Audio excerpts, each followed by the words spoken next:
there are a group of rural doctors who've come out today, and they're very upset and angry with the Minister of Health and your government with regard to how they've been treated. And in light of the fact, it looks like the trust with the health minister has really broken down. Do you see that there's a need for Minister Shandro to be moved into a different portfolio or moved on? Absolutely not. Minister Shandro has my full confidence in that of this government. I think he's been doing an extraordinary job under the most trying circumstances probably for any health minister in modern Alberta history. With respect to those doctors being upset, are they upset that the government just provided an additional $83 million in funding for rural physicians last week? We have about 800 rural physicians, I understand. So, Alicia, that averages out to about $100,000 per rural physician. We already have, even before that, the best compensated physicians in Canada. According to the Ernst & Young report, and according to Dr. Janice McKinnon's panel, our physicians on average receive about 25% more in terms of their gross billings than in the other major Canadian provinces.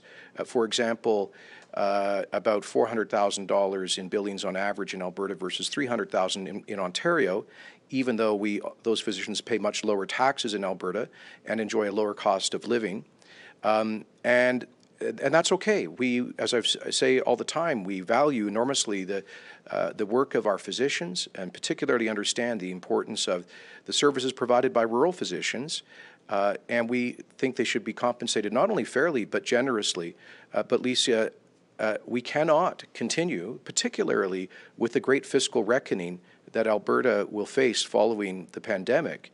We cannot continue to see annual increases for physician compensation that are typically 3 to 4 times higher than inflation. Over the past 5 years, the average Alberta family has seen, in the private sector, has seen their incomes decline after tax by about 10%. Over the same 4 to 5 year period, physician compensation went from about $4.5 to $5.5 billion. So we saw an enormous increase in compensation for one segment of the population that represents, by the way, 10% of the total expenditures of the Alberta government. And indeed, we've seen a 298% increase in physician compensation between over the last 18 years. That's very significant increases.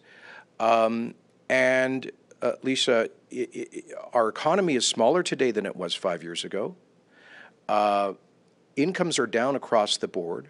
We're headed into an economic crisis.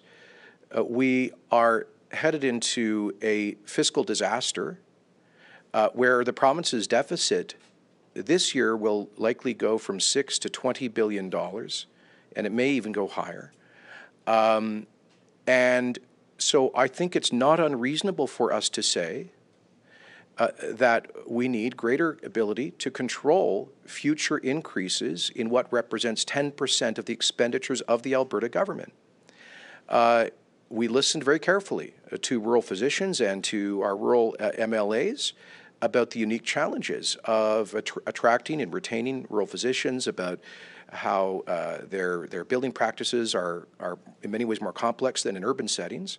And we responded, as I say, with a package which represents a value of about $100,000 per rural physician. So with respect, Lisa, if that's not an expression of good faith, I don't know what is.